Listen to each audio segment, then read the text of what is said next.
Жены мобилизованных россиян бунтуют. Украина станет членом НАТО, а либеральная журналистка хочет избраться в президенты РФ. Обо всем этом и не только расскажу подробнее. В эфире «Нехта» самые важные и интересные новости. Жены и родственники россиян опубликовали манифест и петицию против бессрочной мобилизации. Нас предают и истребляют свои же. Нас и вас на. Ведь все это время нам только показывали ленивую стабильность, надежность, безопасность. Турция все больше поставляет в РФ товары, которые можно использовать в военных целях. С некоторыми третьими странами, такими как Турция, у нас действительно более слабые позиции в сфере правоприменения, чем мы хотели бы. Журналистка из Ржева, известная антивоенными взглядами, заявила о желании участвовать в выборах президента РФ. Если будет второй тур, то это уже даст посыл, что поддержка главы государства не такая безоговорочная. Доброе утро, дорогие зрители! Не забывайте лайкать, а также комментировать наши выпуски. Ваши комментарии дают нам мотивацию работать и доносить людям правду. Перейдем к новостям. Миллиардер Илон Маск заявил о готовности отстроить сектор Газа после войны. Кроме этого, бизнесмен сообщил о договоренности с Министерством связи Израиля о начале работы Starlink в Газе после окончания боевых действий. Террористы проникли в сам кибуц. Это мой дом. На обратном пути я заметил сигналы террористов, которые были вот здесь. Это символ. И если зайти внутрь, то по коже бегут мурашки именно от того негатива, который был здесь. Жены и родственники россиян, которые добиваются возвращения близких с фронта, опубликовали манифест и петицию против бессрочной мобилизации. В манифесте они обращаются к россиянам с мольбой о помощи и жалуются, что государство отвернулось от тех, кто уехал воевать. Нас предают и истребляют свои же. Нас и вас на. Ведь все это время нам только показывали ленивую стабильность, надежность, безопасность. Мы помним, как президент обещал, что резервистов не призовут, что задачи на СВО выполняют только профессиональные добровольцы. А потом наших любимых забрали на Украину. Обещания по факту оказались пустышкой. Многие не вернутся никогда. Мобилизация оказалась страшной ошибкой. Нас наказали за нашу законопослушность. За ширму стабильности для большинства наши мужчины платят кровью, а мы – здоровьем и слезами. Авторы манифеста отметили, что в будущем никто не защищен от их участи. Они назвали ситуацию в стране абсурдной и раскритиковали Владимира Путина, при этом выразив надежду, что он еще услышит их чаяния.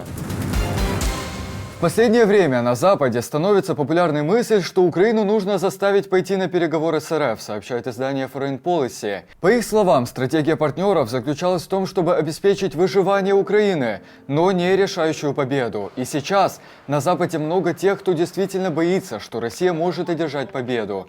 Поэтому, по их мнению, пора идти на компромисс, пока не поздно. Нежелание Запада оперативно снабдить Украину необходимой военной техникой в достаточном количестве, усугубляемой продолжающейся нехваткой артиллерийских боеприпасов, непреднамеренно дало России время для укрепления своей линии фронта посредством обширного строительства укреплений, траншей и минных полей. Соединенные Штаты до недавнего времени воздерживались от поставок перспективных тактических ракетных систем, а нежелание Германии предоставить Украине ракеты «Таурус» добавило еще один уровень колебаний. Однако реальность в Украине и прежде всего в России свидетельствует о том, что вариант переговоров недоступен. Путин признает, что не может достичь прямой победы и удовлетвориться тем, что уже захватил. Однако идея о том, что Путин примет переговоры и хочет положить конец войне, не учитывает роль, которую сама война приобрела для его власти. Потребность Путина в крупномасштабной войне возникла в период между 2018 и 2020 годами, когда политический импульс после аннексии Крыма ослаб, а Россия столкнулась с множеством внутренних проблем. Украина станет членом НАТО, если проведет все необходимые реформы после войны, заявил Йенс Столтенберг. Союзники согласны с тем, что Украина станет членом НАТО. На встрече НАТО-Украина мы согласуем рекомендации для украинцев. Реформ, которые стоит выполнить, поскольку мы продолжаем поддерживать Киев на пути к членству в НАТО. Кроме того, союзники, среди которых США и Финляндия, пришлют Украине больше средств ПВО и боеприпасов для защиты украинских городов от российских атак. Все больше и больше конгрессменов от республиканской партии говорят о том, что да, надо Украину профинансировать в полном объеме. И они пришлют сюда еще одного, два уже там будет таких будем говорить, матерых и опытных аудитора, которые, одна уже в Украине, второй должен прибыть вот-вот, которые будут контролировать расход тех финансов, которые Соединенные Штаты выделят для Украины. Сумма пока что идет, не изменилась, 61 миллиард долларов примерно должно быть выделено, в общем пакете 106 миллиардов. Турция все больше поставляет в РФ товары, которые можно использовать в военных целях, сообщает издание FT. Экспорт прицелов и микрочипов растет, что вызывает беспокойство США и ЕС. Турция отчиталась об экспорте 45 видов товаров в Россию и бывшие советские республики на сумму 158 миллионов долларов. США направят в Анкару министра, чтобы пресечь деятельность, которая помогает России в войне. С некоторыми третьими странами, такими как Турция, у нас действительно более слабые позиции в сфере правоприменения, чем мы хотели бы. Хилкрис добавила, что если Турция не сделает изменений, то США и их партнеры будут вынуждены принять меры. Журналистка, известная антивоенными взглядами, Екатерина Дунцова, заявила о желании участвовать в выборах президента РФ. Дунцова выступает против проведения СВО из-за изменения политического курса страны. Также она указывает на необходимость реформы местного самоуправления. Сегодня поддержка действующего главы государства действительно большая. И говорить о том, что победа очевидна, наверное, это как-то слишком и амбициозно, и неправильно. Но если мы добьемся того, что будет второй тур, а это возможно, если будет много кандидатов, и в том числе с демократическими ценностями, и с мирной повесткой, и если будет второй тур, то это уже даст посыл, что поддержка главы государства не такая безоговорочная. Чтобы иметь возможность выдвигаться, ей необходимо провести собрание группы из 500 человек и собрать 300 тысяч подписей. В настоящий момент Дунцову уже проверяет прокуратура. Причины проверки не уточняются. Пресса подозревает, что это из-за антивоенных взглядов. Я готова к тому, что мы в будущем договоримся. В любом случае, рано или поздно любой конфликт, в том числе вооруженный, он заканчивается. И очень хотелось бы, чтобы он закончился как можно скорее. Помимо Дунцовой, о желании участвовать в выборах заявил бывший министр обороны так называемой ДНР Игорь Стрелков и экс-депутат Госдумы Борис Надеждин. Украина продолжает поставлять России запчасти для самолетов и вертолетов, сообщают важные истории. Авиапромышленность РФ продолжает получать снабжение от компании «Авиафэдсервис», которая, в свою очередь, закупает большую часть запчастей у Украины. За время войны компания поставила Минобороны РФ, Ростеху и президентскому летному отряду запчастей как минимум на 650 миллионов рублей.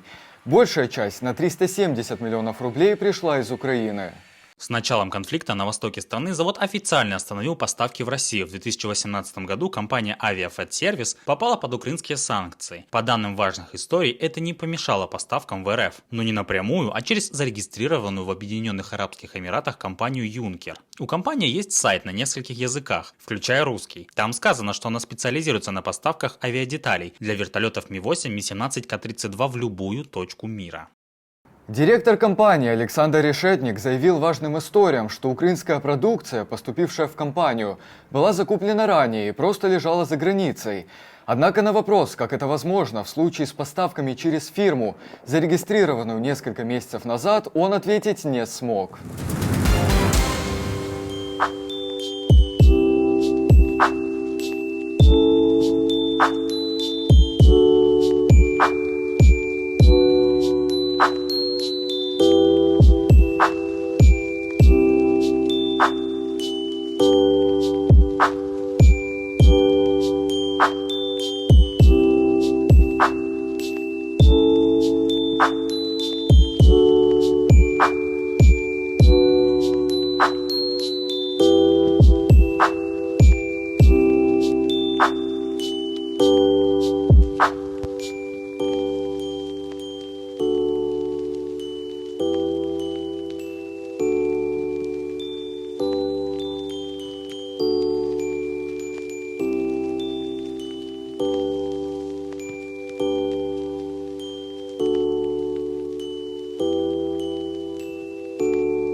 Спасибо, что смотрите, спасибо за доверие, жду ваших комментариев и лайков. Не забывайте нажимать на колокольчик, чтобы всегда оставаться в информационной повестке, а также подписываться на нас и в других социальных сетях, Telegram, Twitter или же TikTok. До встречи в следующих выпусках.